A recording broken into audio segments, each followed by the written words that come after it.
खबर शामिल करते हैं। महर मोहम्मद आसम की रिपोर्ट के मुताबिक तहरीक इंसाफ के रहनुमा शेर अफजल मरवत ने खुद को जहर दिए जाने से मुतालिक खबरों की तरदीद कर दी। सोशल मीडिया पर पीटीआई रहनुमा शेर अफजल मरवत की वीडियो सामने आई है, जिसमें उनका कहना था कि गुज़िश्ता कई रोज से मेरी सेहत के हवाले से कई खबरें ज़ेर गर्दिश हैं। मेरी धरनों में अदम शिरकत को भी गलत तरीके से उजागर करने की कोशिश की जा रही है, लेकिन इन खबरों में कोई सदाकत नहीं कि मुझे जहर दिया गया है। मैंने टेस्ट करवाया, जिसके नताइज में ऐसी कोई अलामत नहीं मिली। शेर अफजल मरवत ने कहा है कि मैं आपको बताना चाहता हूं कि जब इस्लामाबाद पुलिस ने हमें गैर कानूनी तौर पर अगवा किया और फिर जब हम जमानत पर रहा हुए तो उससे अगले रोज से मेरी तबीयत नासाज है। पहले मुझको कोरोना हुआ और ठीक हुआ तो इन्फ्लुएंजा और फिर मुझे टाइफाइड हो गया, जिसके बाद मेरे जिगर के टेस्ट हुए, वो भी ठीक नहीं है। इन बीमारियों के बायस मेरा वजन 10 किलो कम हो गया।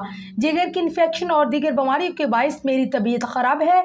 उनका कहना है कि इन हालात में मुझे आपकी दवाओं की ज़रूरत है और जो बीमारियां मुझे लाहक हैं उनको मैं बता चुका हूं। बाकी खबरों में कोई सदाकत नहीं। धरनों में अदम शिरकत के हवाले से शेर अफजल मरवत ने कहा है कि मैंने हमेशा पाकिस्तान में आइन की बालादस्ती और हुक्मरानी के लिए एहतजाज पर जोर दिया है और मुझे शर्मिंदगी है कि जब ये वक्त आया तो मुझे मेरी सेहत ने शिरकत की इजाजत नहीं दी। मजीद कहा, जिस तरह 9 मई के बाद अवाम को डराया गया, लेकिन उसके बाद उन्होंने डी चौक, लाहौर और पिंडी के जलसे में जुर्रत का मुजाहरा किया। मैंने कोई जलसा कन्वेंशन मिस नहीं किया, लेकिन अभी जिगर की इन्फेक्शन और दीगर बीमारियों ने मेरा हाल खराब कर दिया है। इन हालात में मुझे आपकी दवाओं की ज़रूरत है।